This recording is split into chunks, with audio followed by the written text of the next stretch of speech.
ओम शांति। 17 जनवरी 2024।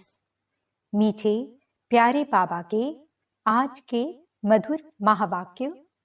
आज की मुरली के कुछ विशेष पॉइंट्स। आज बाबा हमें समझाते कि हम बच्चों को सत्य ज्ञान को बुद्धि में धारण करने के लिए बुद्धि को साफ और स्वच्छ बनाना है। व्यर्थ बातों को बुद्धि से निकाल देना है। अतीन्द्रिय सुख का अनुभव करने के लिए दैवी गुणों की धारणा और पढ़ाई पर पूरा अटेंशन देना है। सदा इसी नशे में रहना है कि हम भगवान के बच्चे भी हैं और स्टूडेंट भी हैं। तो चलिए सुनते हैं आज की बाबा की मीठी प्यारी मुरली। ओम शांति।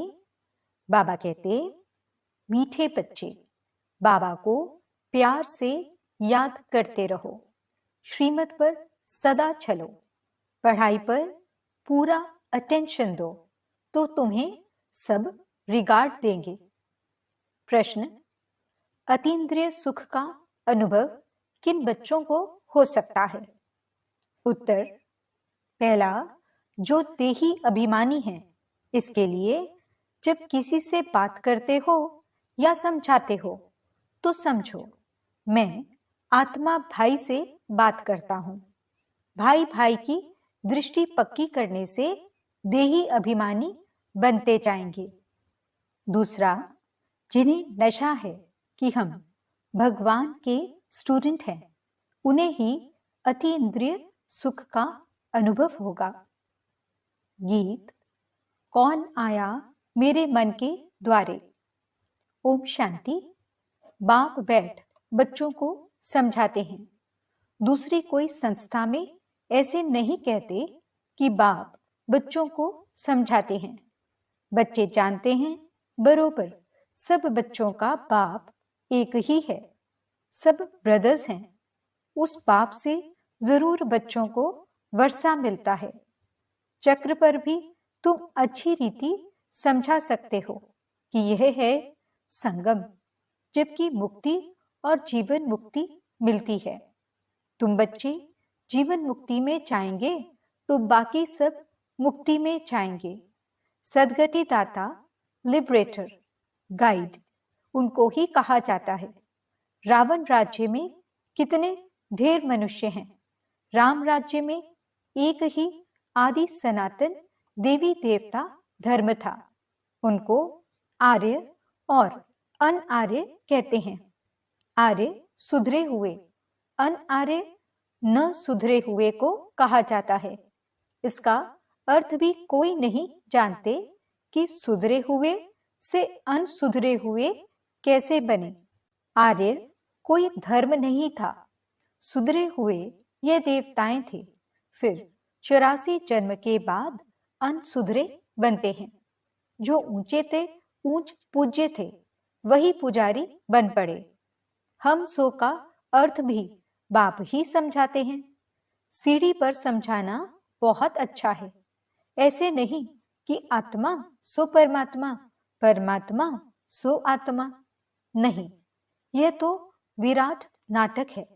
तुम जानते हो हम सो पूज्य थे, फिर पुजारी बने, अर्थात हम सो देवता, फिर सो क्षत्रिय बनते हैं। सीढ़ी तो जरूर उतरेंगे ना। यह भी हिसाब है। 84 जन्म कौन लेते हैं? बाप कहते हैं, तुम अपने जन्मों को नहीं जानते हो, मैं तुमको बताता हूं। यह चक्र है, उसमें हम ही सो देवता, क्षत्रिय आदि बनते हैं। 21 जन्म तो नामी ग्रामी हैं। मनुष्य तो इन बातों को जानते ही नहीं, तमो प्रधान है। अब तुम बच्चों को ही सारी नॉलेज मिलती है, परंतु समझते कोई मुश्किल है। तब कहते हैं कोटों में कोई ही ज्ञान को आकर लेंगे और देवता धर्म वाले बनेंगे। इसमें आश्चर्य नहीं खाना चाहिए। चक्र पर समझाना सहज है। यह सतयुग, यह कलयुग क्योंकि सतयुग में होते ही बहुत थोड़े हैं। झाड़ छोटा होता है, फिर वृद्धि को पाता है। इस झाड़ का किसको पता नहीं है, और ब्रह्मा की बात भी मुश्किल समझते हैं। बोलो, ब्रह्मा मुख वंशावली ब्राह्मण तो जरूर चाहिए ना। यह एडॉप्टेड बच्चे हैं, वह ब्राह्मण है कुख वंशावली, यह ब्राह्मण है मुख वंशावली। यह है पराया रावण राज्य। बाप को आकर राम राज्य स्थापन करना होता है, तो किसमें तो प्रवेश करेंगे ना।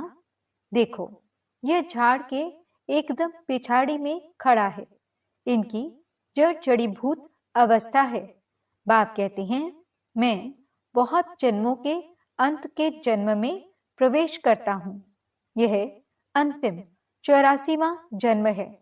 तपस्या कर रहे हैं। हम इनको भगवान नहीं कहते हैं।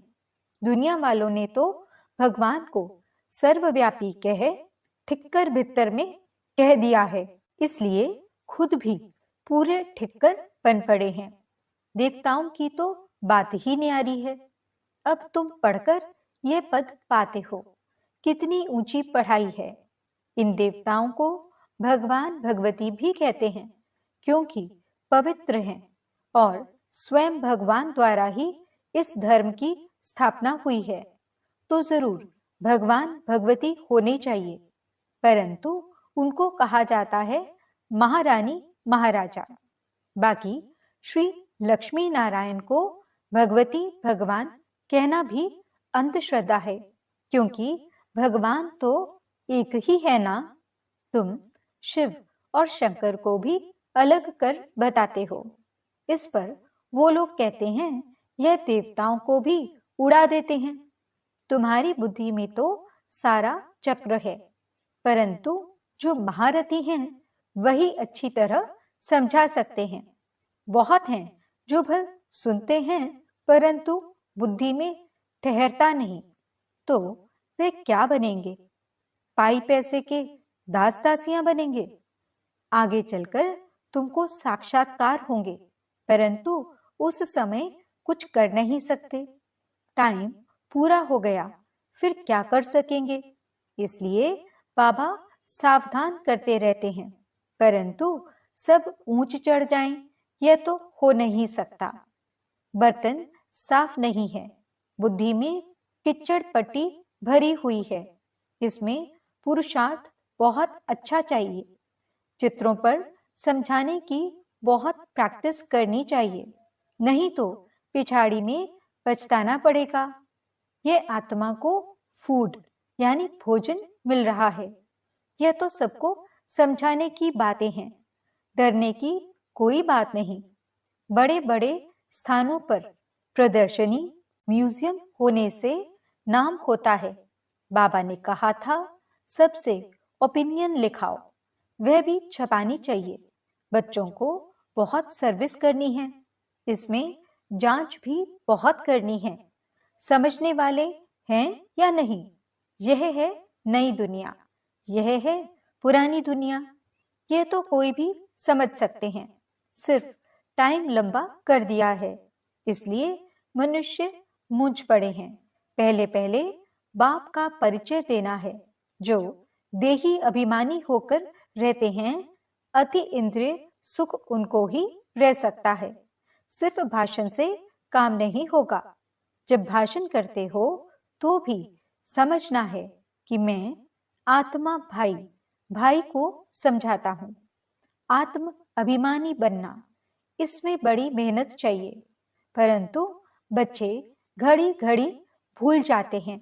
बाप ही आकर बच्चों को समझाते हैं। गायन भी है, आत्मा परमात्मा अलग रहे, इसका अर्थ भी तुम ही जान सकते हो।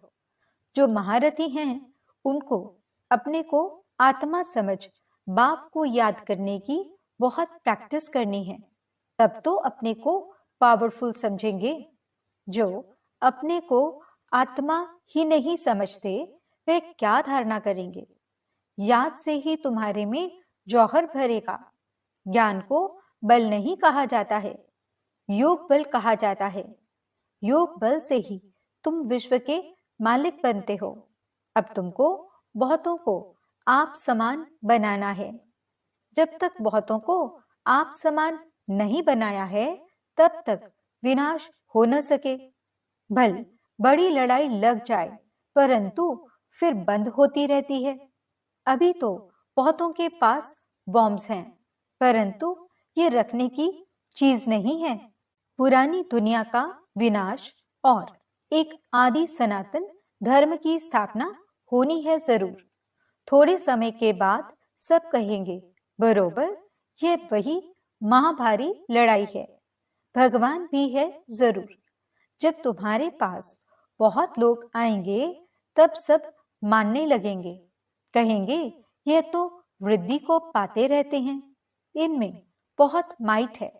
तुम जितना याद में रहेंगे, उतनी तुम्हारे में ताकत भरेगी।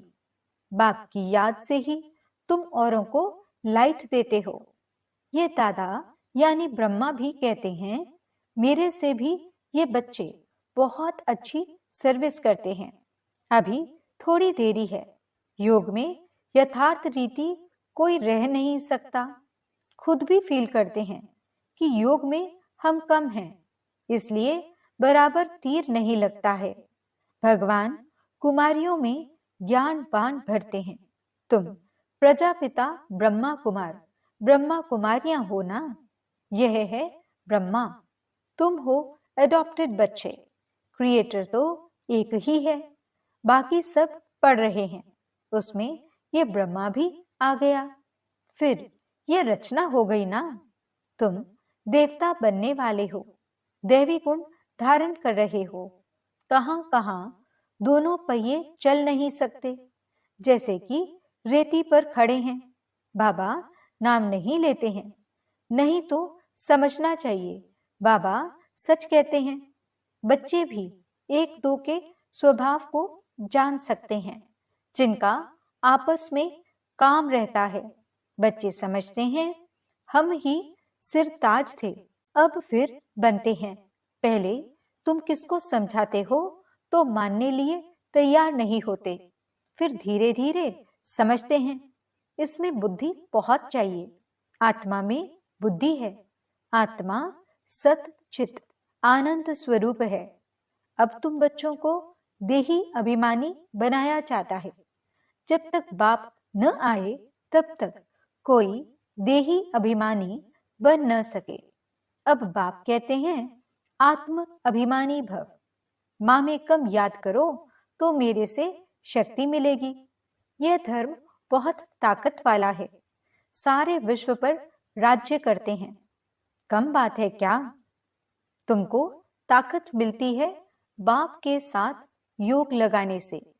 यह है नई बात जो अच्छी रीति समझाना पड़ता है। आत्माओं का बेहद का बाप वही है, वही नई दुनिया का रचयिता है। तो शिव का ऑक्यूपेशन समझाओ कि वह आकर क्या करते हैं। श्री कृष्ण जयंती और शिव जयंती दोनों को मनाते हैं। अब दोनों में बड़ा कौन? ऊंचते ऊंच निराकार। इसने क्या किया जो शिव जयंती मनाई जाती है? कृष्ण ने क्या किया? लिखा हुआ है कि परम पिता परमात्मा साधारण बूढ़े तन में आकर स्थापना करते हैं। अनेक प्रकार के मत मतांतर हैं। श्रीमत तो एक ही है जिससे तुम श्रेष्ठ बनते हो। मानव मत से श्रेष्ठ कैसे बनेंगे? यह ईश्वरीय मत जो तुमको एक ही बार संगम पर मिलती है। देवताएं तो मत देते नहीं। मनुष्य से देवता बन गए, बस खल्लास। वहां गुरु आदि भी नहीं करते। यहाँ मनुष्य मत लेते हैं गुरु की। तो युक्ति से समझाना है, हम हैं राजयोगी। हठ योगी कभी राजयोग सिखला न सकें। वे हैं ही निवृत्ति मार्ग वाले। तीर्थों पर प्रवृत्ति मार्ग वालों को ही जाना है। तुम बच्चों को कोई भी बात में मूंझना नहीं है। यह ड्रामा बना बनाया है जो रिपीट होता रहता है।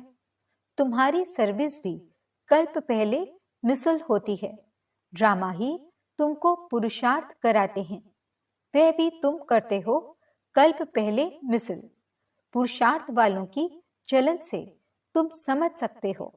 तब तो प्रदर्शनी में ग्रुप देखकर गाइड दिया जाता है ताकि अच्छी रीति समझा सके। पढ़ाने वाला बाप तो अच्छी रीति जानते हैं, कितनी विशाल बेहद की बुद्धि बनाते हैं। तुमको नशा रहना चाहिए कि हम किसके बच्चे हैं। भगवान हमको पढ़ाते हैं, कोई नहीं पढ़ सकते तो भाग जाते हैं। भगवान भी समझते हैं यह हमारा बच्चा नहीं है।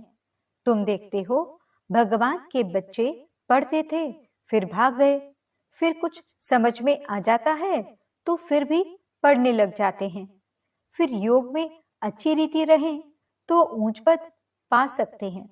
समझेंगे बरोबर हमने टाइम बहुत वेस्ट किया जो ऐसा स्कूल छोड़ दिया।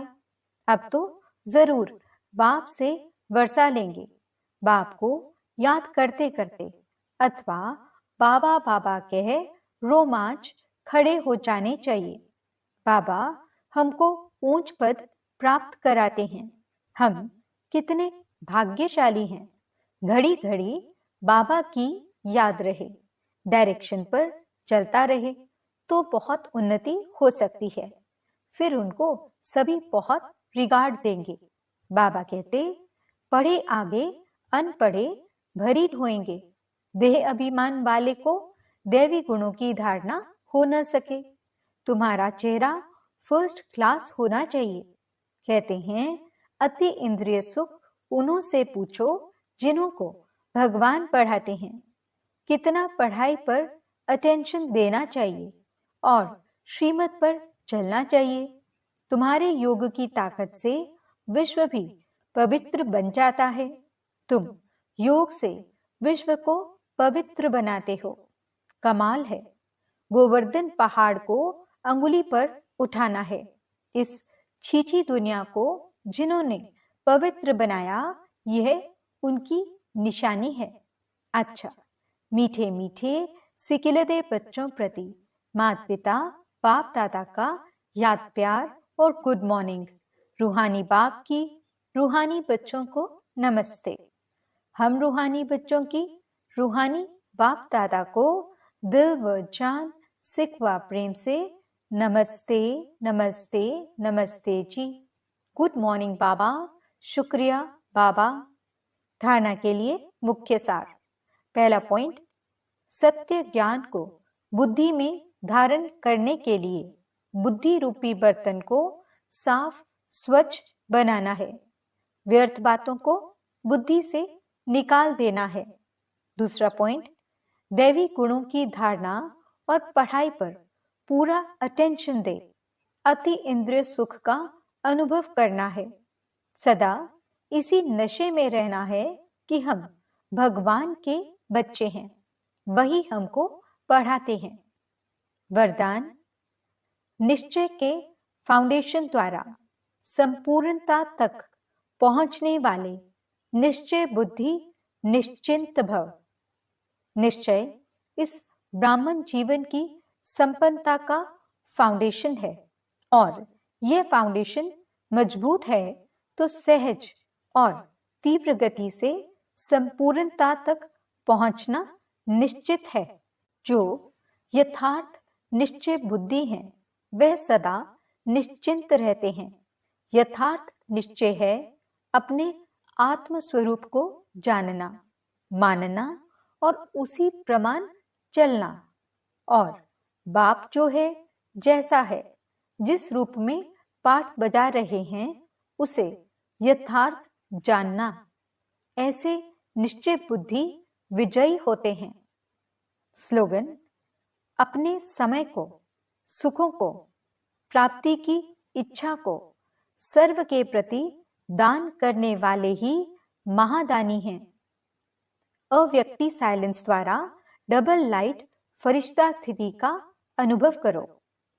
जैसे शुरू शुरू में अभ्यास करते थे, चल रहे हैं, लेकिन स्थिति ऐसे जो दूसरे समझते कि यह कोई लाइट जा रही है। उनको शरीर दिखाई नहीं देता था। इसी अभ्यास से हर प्रकार के पेपर में पास हुए। तो अभी जबकि समय बहुत खराब आ रहा है, तो डबल लाइट रहने का अभ्यास बढ़ाओ। दूसरों को सदैव आपका लाइट रूप दिखाई दे। यही सेफ्टी है। अंदर आवे और लाइट का किला देखे। ओम शांति।